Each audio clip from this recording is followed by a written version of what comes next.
All right, she's here. Very exciting. Where do I start? You could hear her podcast, The Mina Kimes Show, featuring Lenny. She's all over ESPN, namely NFL Live, or you could see her as a professional meatball and rice taster on Netflix, one of the very best football minds and talents in the game. Mina Kimes, thanks for jumping on the show. I appreciate it. Hey, thanks for having me. It's good to see you.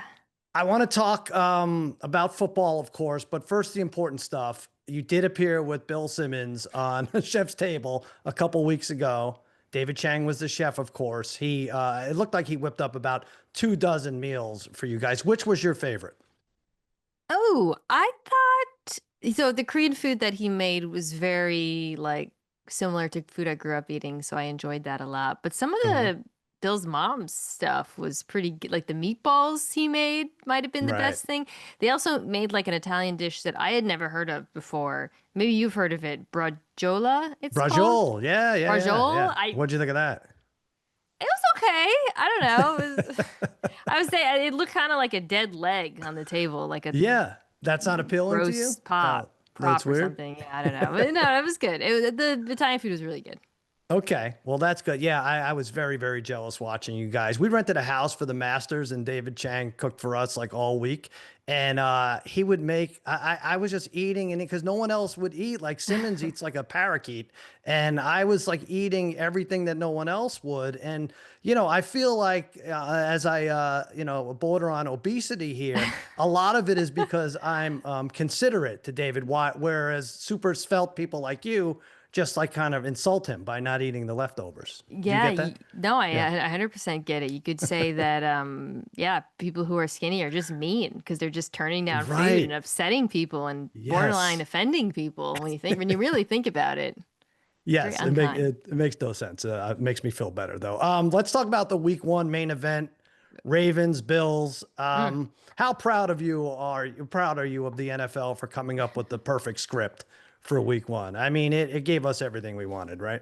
Yeah, I mean, when you saw that Ravens Bills game on the schedule, whenever that was released, you knew it was going to be a banger. But I honestly, through three quarters was kind of like my sense was like, wow, but the Bills defense is really bad, and maybe this team isn't as good as we Yeah. thought, as good as Josh Allen is. I thought like thinking about the Bengals, and then the Ravens just melted down in a way that Yeah.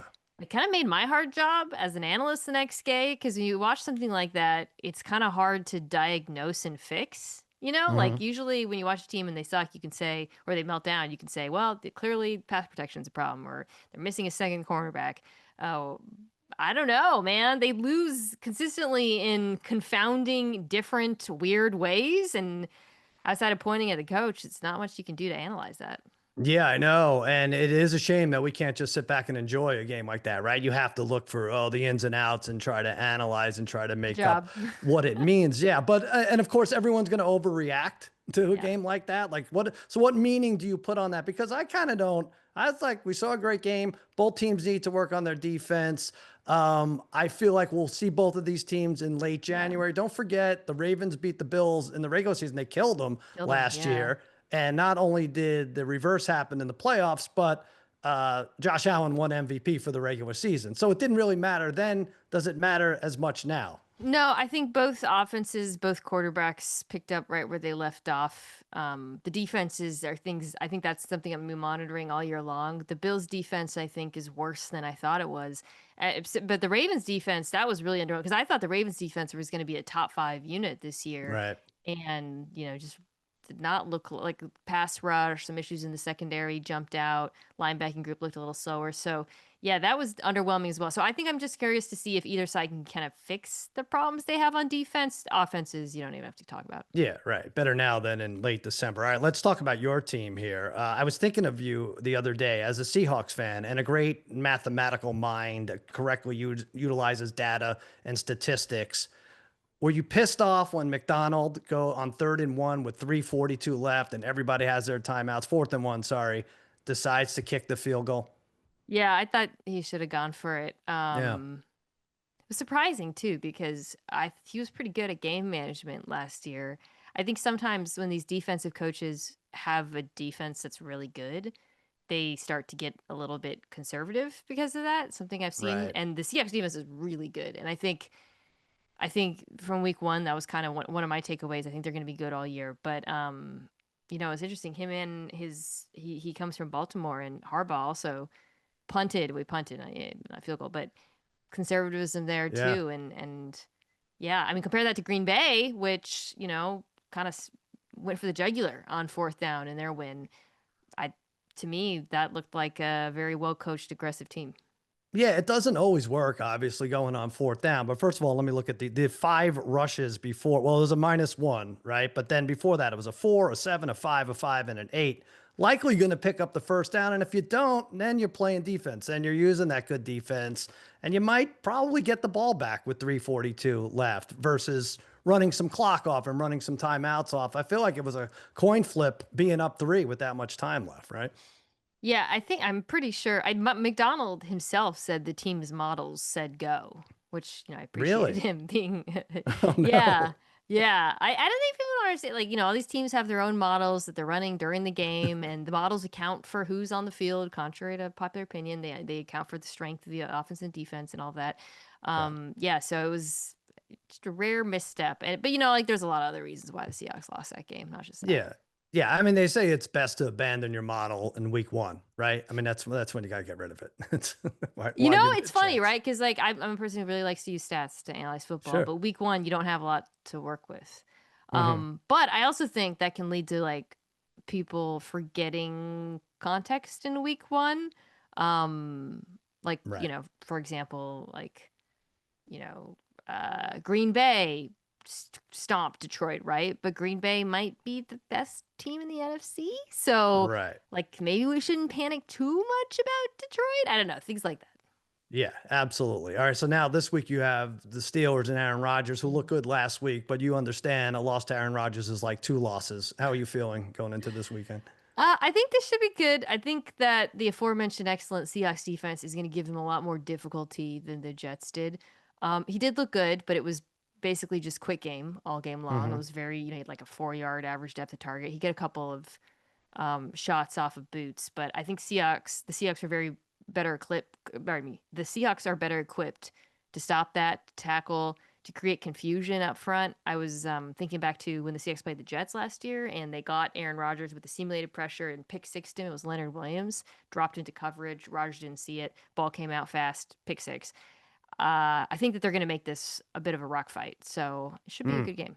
Okay. I think you're saying under if I'm reading between the lines here. Well, you mentioned Detroit. Simmons and I went over our panic meter after week one, Mm. and I try to stay away from that. But after watching it, if you were to hold one betting ticket for a team to not make the playoffs, I'm going to pick three teams that lost in week Okay. one, and these are all around the same odds: the Lions, the Texans, or the Chiefs. Which one of those three you think more likely or most likely to not make the playoffs? Man. It's not the Chiefs. I still put them in. Okay. See, my problem is I think the Lions are better than the Texans, but I think that Right. or it might be better. I don't know. But the Texans are in the AFC South. So it might be Different hurdle. Detroit. Yeah. Yeah, it might be Detroit just purely Really? because if you switch divisions, I would pick the Sure. different. Yeah, I think just the Texans being in the AFC South gives them an easier Yeah. path. Yeah, it is. Some of these teams should think of switching divisions. I thought it said that about the Raiders. Like if Mark Davis just moves the team to I don't even know what's open. What if you could Not trade for national. that, like as an incentive? Like, what if Yeah. instead of trading 2 firsts for Micah Parsons, the Packers traded their way into the NFC East? I love that. I love that. I hate that as a Cowboys fan. You mentioned Micah Parsons in your short time with us, but what am I going to do? Here's another idea I love, and I'm wondering if you'll partner up with me. So I think I have a great idea for a business. And so I want you to team up, and I don't need any money left yet. It's called Cash for Karens. Okay. And so we see these Karens, they're called Karens at the, like, let's say the baseball game. And what happens Yeah. is a foul ball is hitting their section and they think they have the right to it. And then some father comes in or mother and scoops it up and runs off and gives it to their kid. And the Karen runs and then gets, it's a big to do. They show the replay and she's screaming at him. And then she eventually gets the ball back and everybody hates her and makes her life miserable. But then what happens to the kid? The kid gets a ball. The kid gets a bat. The bat is signed by the player who hit the Yeah. foul ball. There are people who want to send this kid to the World Series, all expenses paid. I feel like we get in on this. This is a cash cow. I think we set it up. You could, Oh, like a classic yes, scam, yes, exactly. The Karen like a is in hustle. cahoots, right? Because this is all of a sudden a profitable Wow. business. Like you could wear Okay. a wig, we could prosthetic your face or whatever. Wait, You why have to do get I have to be lucky. the Karen? Why can't Oh, you be the okay. Karen? All right, I'll be the Karen. Okay, that'll be my face. That gets that's fine. I'll be the Karen. Okay. Whoever's the Karen. But do you understand? Do you Yeah, yeah, like no, this no, no. I like this. this So model? you and I, it's like a classic hustler scheme. You and I Right. travel across America, go into ballparks, and Yeah. I'm not a kid, but maybe there'll be things like you knock me over in the stands and run away, and I'm flailing on the ground. Yes. We make it Right. go viral. People find my GoFundMe. I don't know. Right. We set up And a the team GoFundMe for me.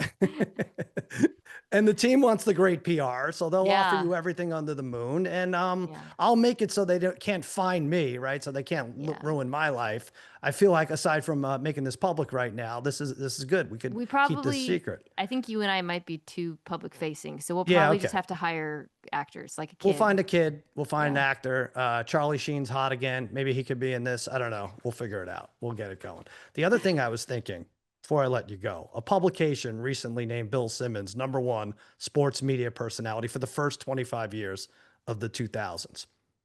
And I was thinking ahead, and Sick. I installed you as the favorite for the second 25 years. I have you at plus Oh. 300, and I feel strongly about this. I don't know if there's a Mel Kiper the third out there, or a Stephen B. Smith or Herb Street's dog. I don't know. I think you're still top of the list there. What do you think? Can you pull this off? I think Herb Street's dog's probably pulling way ahead of me in the public imagination. Um, I saw that headline. All I did is I saw the headline. I saw Bill, and then Right. I saw they put awful announcing, put my face right in the middle, and I Yeah. thought, wow, definitely not gonna go further and read anything about this or the replies to this because I know that's like rage bait. Um, Wait, you I, didn't even read? You didn't read to see if you were #1? Come on. no. I have no place in that. You did very well. I mean, it's just I somebody's don't list, I but don't belong on a list like oh, that. stop it. Stop it. Okay, next 25 Yes. years. Ooh, I'm definitely not picking myself. How about um little Ben Solak? I love him. He's like 12 years old, right? He just had a Okay. yeah, Oh, you yeah. want someone younger? No, I think you're in it Oh, till maybe at least older. 85, 88 years old. And that might even cover the next 50 Cousin years. Yeah. Kyle, maybe. Sneak him Nephew in. Kyle. Your nephew Kyle, your cousin. If he Hard to keep changes it track to of all the cousin. different No, I know. Yeah, yeah, yeah. relatives. Yeah. There's Yeah. gotta be someone else in All there. right, I'm putting you in there. I'm Thank sorry. you. I know you're Appreciate being it. bashful here, but I think it's you as the favorite. Mina, thanks so much for joining us. Tell everybody where they could see you. Shame on them if they don't know already. My show is called The Mina Kimes Show featuring Lenny, where you can hear takes such as the Cowboys made the worst trade of the last 20 years. Check it out at What? youtube.com/@MinaKimes. Don't listen to that. Tune in next week. You don't have to listen to that part. Was it the worst in the last 20 I years? don't Oh know. my God. No, I just said they made the Packers a Super Bowl team. Ah, jeez. Really I don't bad, know. though. Really bad. Yeah, I have friends sending me like, look what Micah did this weekend. I was like, well, we don't know what the 2 first-round picks. They probably had a good weekend in college, right? For all we know. What is wrong with Jerry? What is wrong? Disgusting. Mina, thanks for jumping on. I appreciate it. That does it for the Ringer Gambling Show. For Anthony DeBundo, Danny Heifetz, and the great Mina Kimes, I'm Sal. Hoping your covers aren't blown. Have a great weekend, everybody.